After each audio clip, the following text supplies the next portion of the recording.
Bonsoir à tous, bienvenue dans C'est quand le Louvre. On commence par le futur référendum Macron. Sur quoi portera-t-il? Eh bien, selon un sondage pour la Tribune, les Français souhaitent être consultés sur la fin de vie. François Bayrou, bonsoir. Oui, je me prépare pour le air guitare tour qui passe à Pau, à la guinguette des sardines le 20 février. Ça va être le feu, le fire. Eh bien, j'en doute pas. Sinon, revenons à la fin de vie.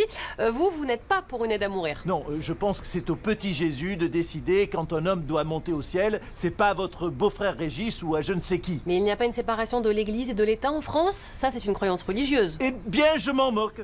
Quand je dis non, c'est non. Alors, selon une étude, l'euthanasie ferait économiser 1,4 milliard d'euros par an. Oh! Ah ben alors vendu.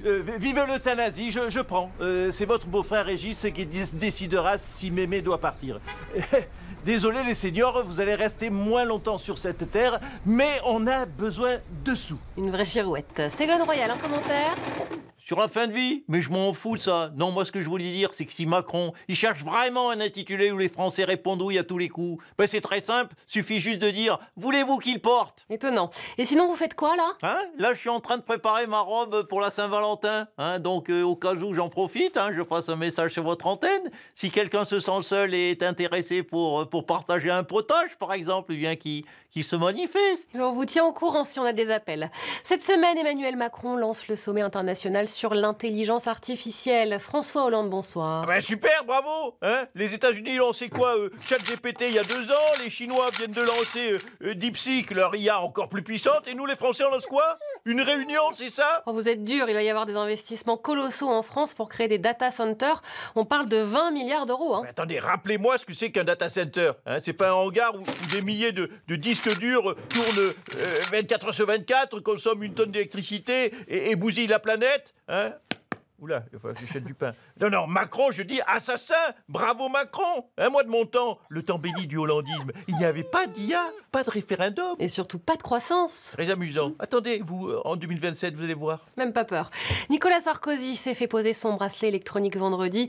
Tout de suite, ses premières confidences. Regardez. Bonsoir, c'est Nicolas Sarkozy, le inoxtag de la politique, le Squeezie de Neuilly.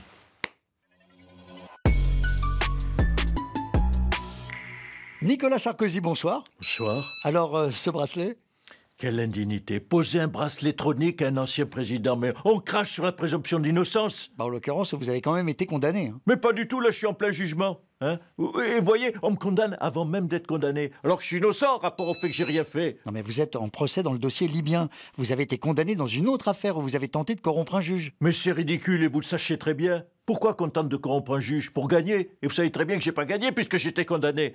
Si j'étais déclaré coupable, c'est bien la preuve que je suis un innocent qui n'arrive pas à corrompre les juges. Ça se tient. Alors, vous avez annoncé que vous mettiez entre parenthèses vos activités publiques d'ancien président et que vous renonciez à toute expression médiatique? Voilà, je dirai plus rien sur ce procès qui, je le dis, est lamentable, indigne et injuste. Mais j'en dirai pas plus. Si ce n'est que ceci est une chasse aux sorcières, ignoble et de surcroît ignominieuse. Mais j'ai promis de me taire, donc je dirai plus rien. Eh bien, ce silence vous honore. Salaud de juge. Et il continue.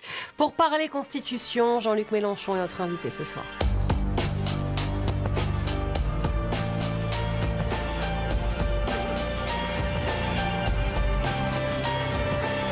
Jean-Luc Mélenchon, bonsoir. L'écologiste Marine Tondelier réclame une assemblée constituante, c'est-à-dire une assemblée chargée d'écrire une nouvelle constitution. Mais elle a raison, il faut en finir avec la 5ème République. On doit mettre la 5ème République par terre, et le plus vite possible. Voilà, on vote pour moi, et juste après, on la met en place dès 2032, voilà. Mais pourquoi ça, dès 2032? Bah avant, quand même, j'aimerais bien faire un quinquennat de président tout-puissant, juste au moins pour voir comment ça fait. Ah oui, donc vous faites pas la 6ème tout de suite. Mais on va la faire, votre 6ème République, et je supprimerai le poste de président.